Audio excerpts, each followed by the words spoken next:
Okay, so from a macro sort of city planning perspective, we're seeing the conversation shift away from efficiency, in other words, getting that workforce to the CBD as quickly as possible, building bigger and bigger highways, extending those grid blocks, because it's all about efficiency and moving people around from point A to point B, rather into talking about making more livable cities. Again, in this show, I think I've spoken in the past about things like 15-minute cities, this idea of being able to sort of have everything you need in your life on your day-to-day basis, from education to food, entertainment, a place to work, place to live, all within sort of walking distance.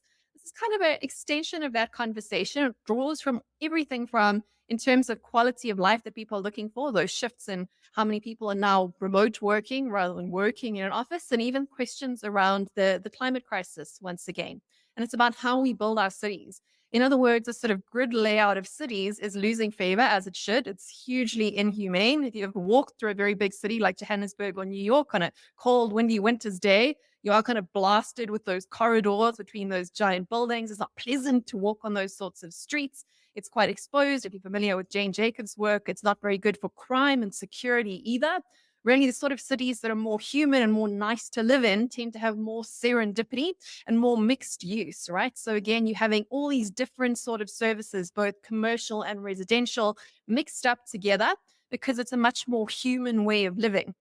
And that's the sort of theory behind it, but also in very practical ways, that sort of very synthetic grid layout that was a sort of symptom of the efficiency and growth at all costs mindset of the industrial era is shifting to actually looking at the wisdom and the virtue of even older and ancient civilizations and how they built their cities that at first glance looks hugely chaotic. If you've ever been privileged to travel to a place like Morocco or Marrakesh, you'll see that you can't walk in a straight line. The cities are anything but parallel. It's very difficult to find your way around there. We're very lucky that we now have things like Google Maps and satellites that we can navigate even those chaotic cities.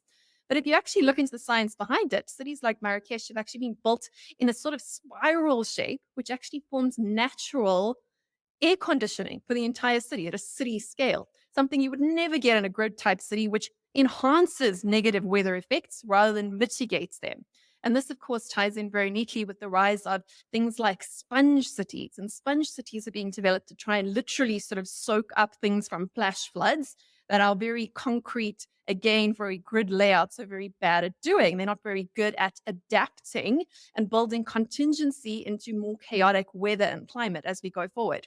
This idea of having more livable, more natural city layouts is good for people and it's good for the planet. So it's one of those rare win-win conversations that we're having, which we think are very, very interesting. And of course, we can think of those sponge cities as being more than just sort of soaking up weather, but also different ways to deal with different sorts of extreme climates as more and more of us have to contend with that.